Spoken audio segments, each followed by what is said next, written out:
Now, you have a lifetime on the front line in the battle for the heart and soul of the African American who faces enormous social struggles. And I'd like you to share with us a defining moment in your life which has allowed you to create a vision for African Americans in midst of the despair and the hopelessness brought on by prejudice, by inequality, and by neglect from the society. I can give a defining moment in the life of Martin Luther King, Yes. whose moment helped to define a movement. Okay. I'd be very interested to hear that. And a movement that took us beyond even our wildest dreams. It's recorded in the book Bearing the Cross by David Garrow. Friday morning, perhaps 1 o'clock in the morning, Martin Luther King has received calls. You're to be out of town in 3 days, or else. Or else. I went downstairs to the kitchen, he says, and made a pot of coffee. I wanted to take care of my family. I wanted a face-saving way out. How can I combat this situation? When I heard a voice, it's as clear as this very moment as it was then. I heard a voice saying to me, if you will stand up for truth, if you will stand up for justice, if you will stand up for righteousness, I will be with you always. Wow. He says that was a turning point. From then on, you know, and I know that they had many threats after that. Yes. A church was bombed, the housing, the parsonage was burned within the next couple of days. And between 1962 and 1965, 98 churches were bombed in Alabama. Wow. But somehow the Kings held on. Mrs. King is to be commended because after the assassination of her husband, she could have said, well, I've done all that I need to do. I want to take a break. Yeah. But she went right on until she was called into heaven. Amazing. That defining moment helped to define civil rights. We often laugh a little bit about such defining moments.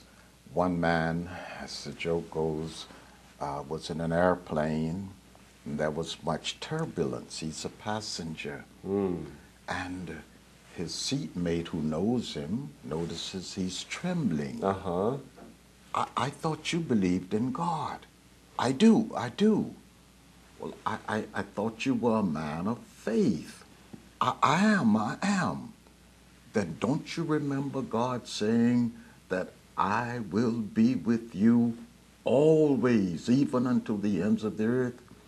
Yeah, he said, lo, I am with you always, even to the ends of the earth. No promises about high. Oh, no high problems.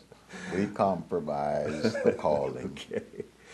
Now, I'm sure you can also share with us a defining moment from your own life where there's a before and an after in being able to generate hope and see a vision for African Americans when there was so much hopelessness during the years of your struggle as a minister and a leader for so many people here in Los Angeles. Well, thank you very much for the kind comments and endorsing my ministry.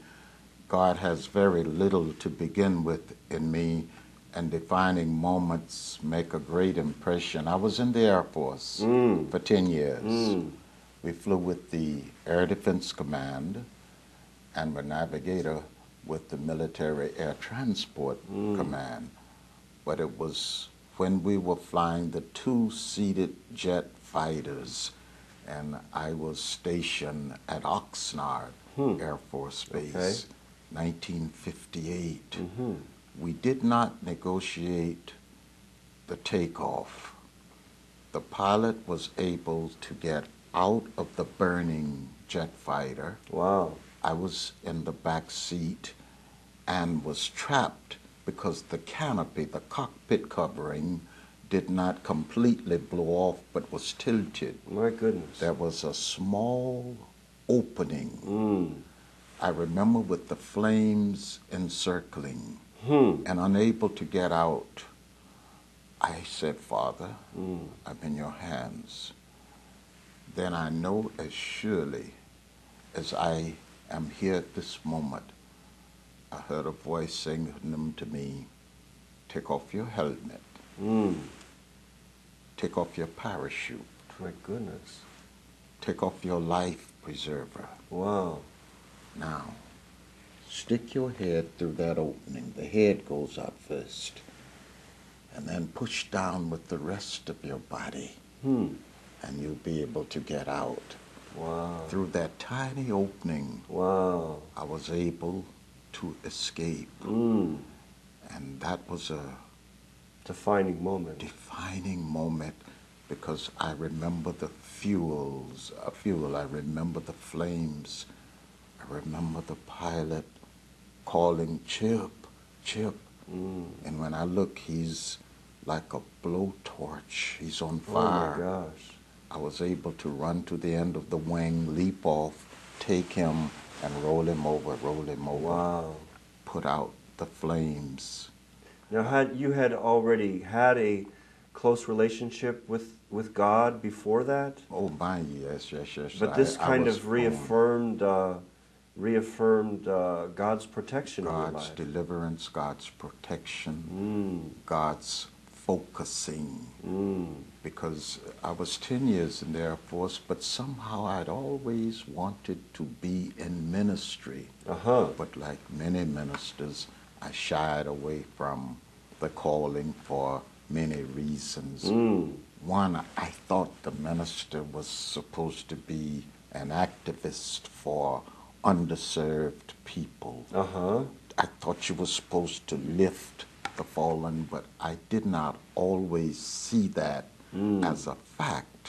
I saw ministers who lifted themselves or lifted their egos or lifted only their own church or lifted only the privileged people. My error was I was judging from the outside. I see. And if you're going to judge, you must judge from the inside by being a part of it. So some years following that turning point, my wife and I agreed, yes, let's transition. Got out of the Air Force, went to seminary in Claremont, and that began my 43 years in ministry. Amazing. 27 years of those spent at First African Methodist Episcopal Church, Los Angeles.